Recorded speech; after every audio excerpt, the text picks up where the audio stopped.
कलयुग के 5 ऐसे सत्य जिन्हें भगवान श्री कृष्ण ने पहले ही बता दिया था। महाभारत काल में पांचों पांडवों के मन में कलयुग के बारे में जानने की बड़ी इच्छा थी। इसलिए उन्होंने एक बार भगवान श्री कृष्ण से पूछ ही लिया कि हे वासुदेव, कलयुग में मनुष्य का जीवन कैसा होगा, मनुष्य के विचार कैसे होंगे और मोक्ष की प्राप्ति कैसे होगी। यह सब सुनकर भगवान श्री कृष्ण ने पांचों पांडवों से कहा कि मैं तुम्हें इसका सीधा उत्तर तो नहीं दे सकता, लेकिन तुम पांचों भाई जंगल में जाओ और जो कुछ भी वहाँ दिखे मुझे आकर विस्तार पूर्वक बताना। मैं तुम्हें उसका कलयुग में प्रभाव बताऊंगा। यह सब सुनकर पांचों पांडव जंगल में गए और उन्होंने वहाँ जो देखा वह देखकर वे आश्चर्यचकित रह गए। फिर पांचों पांडव श्री कृष्ण को बताया कि उन्होंने वहाँ क्या देखा। सबसे पहले युधिष्ठिर ने कहा कि हे वासुदेव, मैंने पहली बार 2 सूंड वाला हाथी देखा। ये मेरे लिए बहुत आश्चर्यजनक था। तब श्री कृष्ण कहते हैं कि कल युग में ऐसे लोग राज करेंगे जो दोनों ओर से शोषण करेंगे, कहेंगे कुछ और करेंगे कुछ और, मन में कुछ और होगा और कर्म कुछ और ही करेंगे। ऐसे ही लोगों का कलयुग में राज होगा। उसके बाद अर्जुन ने कहा कि हे वासुदेव, मैंने जो देखा वह तो इससे भी आश्चर्यजनक था। मैंने एक पक्षी देखा जिसके पंख पर वेद लिखे थे, लेकिन वह मांस खा रही थी। तब श्री कृष्ण बताते हैं कि कलयुग में ऐसे लोग रहेंगे जो बड़े ज्ञानी कहलाएंगे। वे ज्ञान की चर्चा तो करेंगे, लेकिन उनका आचरण राक्षसों जैसा होगा।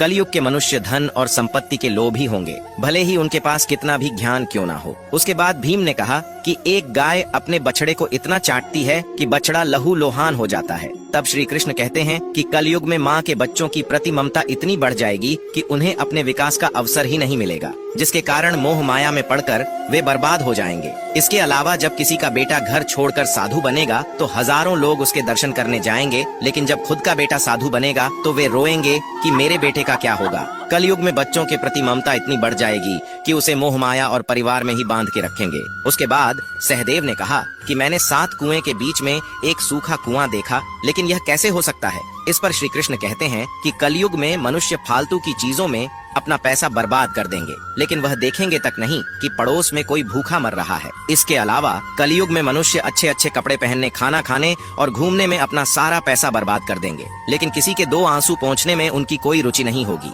इसके बाद नकुल ने कहा कि एक चट्टान सभी पेड़ पौधे को तोड़ रहा था, लेकिन वह एक छोटे से पौधे पर टकराकर रुक जाता है। इस पर श्री कृष्ण कहते हैं कि कलयुग में लोगों का जीवन पतन हो जाएगा। ऐसे में हरि नाम का एक छोटा सा शब्द उस पतन को रोक पाएगा। अर्थात कलयुग में भी जो मनुष्य धन के लोभ को छोड़कर हरि नाम का जाप करेगा उसे कोई कष्ट नहीं होगा और मृत्यु के बाद उसे मेरी चरणों में जगह मिलेगी। दोस्तों, इस वीडियो को शेयर करके कमेंट में जय श्री हरि